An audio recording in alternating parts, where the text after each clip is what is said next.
Praise the Lord. இன்றைய தியானம் ரோமர் 8:33 முதல் 39 வரை.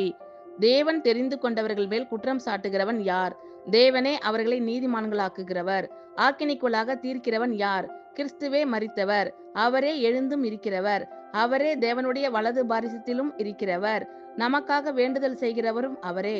உமது நிமித்தம் எந்நேரமும் கொல்லப்படுகிறோம், அடிக்கப்படும் ஆடுகளைப் போல எண்ணப்படுகிறோம் என்று எழுதி இருக்கிறபடி நேரிட்டாலும் கிறிஸ்துவின் அன்பை விட்டு நம்மை பிரிப்பவன் யார்? உபத்திரவமோ, வியாகுலமோ, துன்பமோ, பசியோ, நிர்வாணமோ, நாசமோசமோ, பட்டயமோ, இவை எல்லாவற்றிலேயும் நாம் நம்மில் அன்பு கூறுகிறவராலே முற்றும் ஜெயம் கொள்ளுகிறவர்களாய் இருக்கிறோமே.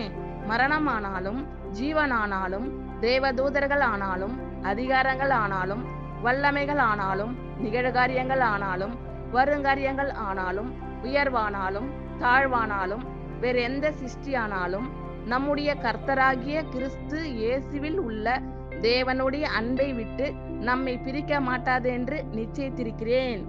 தேவன் தெரிந்து கொண்டவர்கள் மேல் குற்றம் சாட்டுகிறவன் யார்? தேவனே அவர்களை நீதிமான்களாக்குகிறவர்.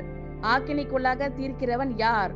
கிறிஸ்துவே மரித்தவர், அவரே எழுந்தும் இருக்கிறவர், அவரே தேவனுடைய வலது பாரிசத்திலும் இருக்கிறவர், நமக்காக வேண்டுதல் செய்கிறவரும் அவரே. உமது நிமித்தம் எந்நேரமும் கொல்லப்படுகிறோம், அடிக்கப்படும் ஆடுகளைப் போல எண்ணப்படுகிறோம் என்று எழுதி இருக்கிறபடி நேரிட்டாலும் கிறிஸ்துவின் அன்பை விட்டு நம்மை பிரிப்பவன் யார்? உபத்திரவமோ, வியாகுலமோ, துன்பமோ, பசியோ, நிர்வாணமோ, நாசமோசமோ, பட்டயமோ, இவை எல்லாவற்றிலேயும் நாம் நம்மில் அன்பு கூறுகிறவராலே முற்றும் ஜெயம் கொள்ளுகிறவர்களாய் இருக்கிறோமே.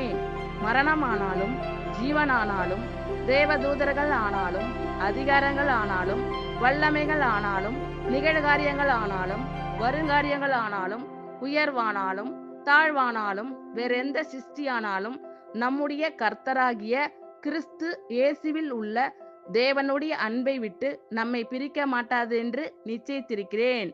ஆமென். Thank you Lord. கர்த்தர் உங்கள் அனைவரையும் ஆசீர்வதிப்பாராக. God bless you all.